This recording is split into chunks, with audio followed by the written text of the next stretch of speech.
Welcome back to another completely useless video, or if you're new, welcome to 10 of the most useless minutes of your life.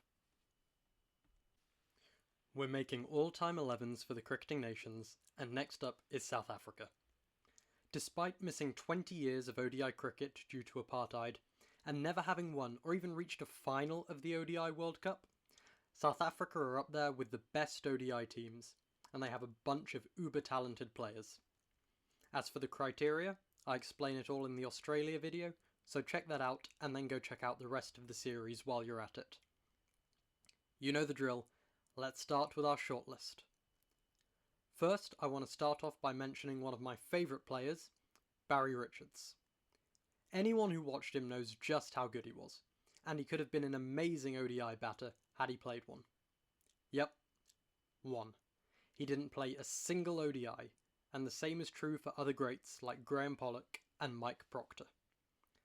I know Barry Richards played some World Series cricket, which I did consider for some other cricketers, but I think that not playing a single ODI rules him out of the team. Let's start with Daryl Cullinan, a very versatile player who could bat from 1 to 5, but just not against Shane Warne. Two guys known for their fabulous hairstyle, Gary Kirsten and Herschel Gibbs. Considering the country has been quite badly mismanaged by the government, it wouldn't be a stretch to say that the next guy is the best leader that the entire country, not just the cricket team, has ever seen. That is, of course, Graeme Smith. Now, some people rate him as the greatest cricketer of all time, Jacques Kallis. For me, top 10 definitely. Number 1 though, that's a bit of a stretch. Then some of the lads who were part of that amazing South Africa squad of 2015, Hashim Amla, Quinton de Kock and Faf du Plessis. And I'm also going to throw in a man who was compared to Sachin after 6 matches, and that is Rassie van der Dussen. For the first middle order batter, I cannot stress enough that we are only looking at how they were at ODI cricket. Their off-field exploits are not relevant. Yes, it's Hansie Cronje. His legacy is completely overshadowed by his fixing scandal, and a lot of modern-day cricket fans only know him as a fixer, and not as a good batter.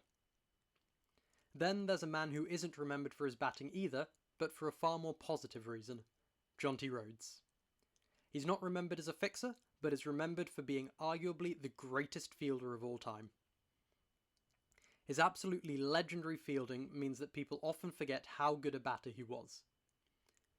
We have another keeping option in Mark Boucher, and the hero of the 1999 World Cup, Lance Klusener. And then we get on to the more recent players. The first and most obvious is the one and only Abraham Benjamin de Villiers. Then we also see the likes of JP Duminy, who can bowl a bit too, and 2 current players in David Miller and Heinrich Klaasen. When it comes to spinners, South Africa don't have a great pedigree. There's Imran Tahir and Keshav Maharaj, 2 good bowlers, but the rest aren't great.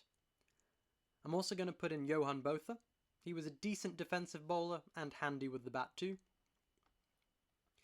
Seamers, on the other hand, is where they shine. Shaun Pollock, maybe the greatest defensive bowler ever, has bowled the most maidens in the history of ODI cricket. On the other end is White Lightning, Alan Donald, maybe the greatest strike bowler ever. Next we'll go to Makaya Ntini. Then there's of course Dale Steyn, unplayable in tests. Maybe slightly overrated in ODIs, but still a heck of a bowler. Then there's his partner in crime, Morne Morkel, and one current great in Kagiso Rabada. I would put in Vernon Philander too, I think he was fantastic. But he only played 30 ODIs and got 41 wickets, so maybe if we run out of seamers we can consider him, but there's no reason to shortlist him yet. I will, however, give a mention to Lungi Ngidi and Andile Fehlokoyo. Fehlokoyo isn't as good a bowler as the rest, but he can bat, so I think he deserves to be shortlisted. Let's start with the most obvious place, and that is of course AB de Villiers. Undoubtedly South Africa's greatest ODI player, and arguably the world's. And at least in South Africa's place, it isn't particularly close. He can either bat at 4 or at 5, and he can keep 2 if necessary, but I'd rather de Villiers in the outfield and a pure batter if possible. The good news is that South Africa's arguably best ODI opener is a keeper.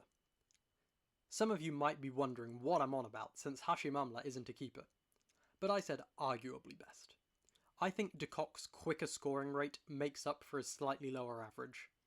However, having said that, I don't think there's a huge gap between these two, and I don't think the others come particularly close, so it makes perfect sense to open with Amla and de Kock. And as I've done with a few of these teams prior, let's move on to the bowlers. Our main spinner is quite an easy pick, Imran Tahir, and 2 of our seamers are relatively easy too, namely Alan Donald and Shaun Pollock. As I mentioned earlier, maybe the best attacking and defensive bowlers respectively. Pollock's batting skill is also perfectly suited for that number 8 slot. The third seamer is quite a lot harder though. In tests, Steyn is the overwhelming favourite. In fact, he would be my first choice. But in ODIs, there's more competition. In particular, Mackay and Tini. Given that Donald wasn't much of a new ball bowler, I think it makes sense to pick a new ball bowler to pair with Pollock. And I don't think there's a huge amount in it, but Steyn still takes it for me. One really easy pick, who I probably should have mentioned earlier, is Lance Klusener. Such a destructive batter at the back end, and a good bowler too. He could either come in at 6 or 7. So with Pollock and Klusener in, it's only right to talk about South Africa's other great all-rounder, Jacques Kallis. I think he's a little overrated in ODIs, mostly because he's quite one-dimensional with the bat. That's not to say he was a poor batter, not by any means at all. He was an excellent batter. But his style was suited for test match batting, and he didn't change his style much for ODIs. He could score runs, but the problem is that he scores them slowly. And with the likes of Amla and de Villiers, it's not like we've got a bunch of sub-40 average players who need to bat around an anchor. So, is Kallis's consistency enough to make up for his lack of pace over someone like, say, Herschel Gibbs or Faf du Plessis?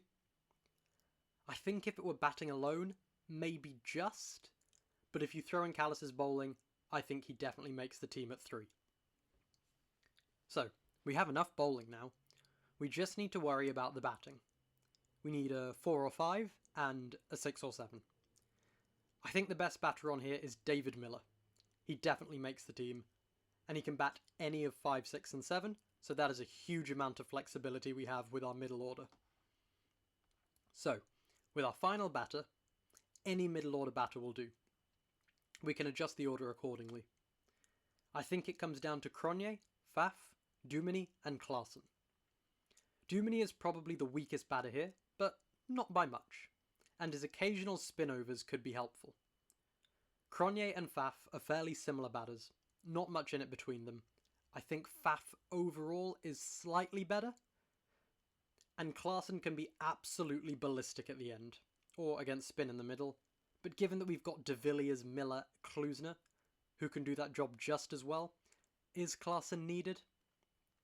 Should we go with a devastating batter, a slightly slower but more complete batter, or someone who can give us extra spin-overs?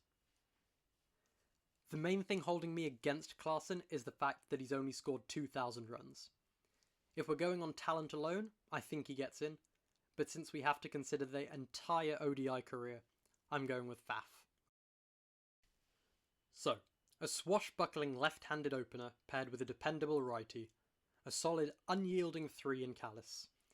If we lose a second wicket inside 20 overs, then we can send du Plessis in at 4. Otherwise, we can move de Villiers there. Then David Miller and Lance Klusener, 2 of the greatest death batters ever, and Shaun Pollock at 8 is a solid batting lineup. The bowling is very strong too. Steyn and Pollock in the power play, Donald and Tahir to get consistent wickets in the middle, Kallis and Klusener, 2 very capable bowlers, will just need to bowl 10 overs between them. Overall, this might be the strongest team we've seen so far, the one weakness being that Tahir is the only spinner. Unless it's a World Cup semi-final, in which case we can see de Villiers roll his arm over. And even a South Africa team as strong as this would probably still lose. Note, This script was written before their WTC win. They've finally broken the curse. Hopefully you enjoyed this video, or if you didn't, hopefully you at least managed to kill a few minutes and think about cricket for a bit. Feel free to leave any thoughts or your own 11s in the comments, and you can subscribe if you never want to miss a useless video. Bye all!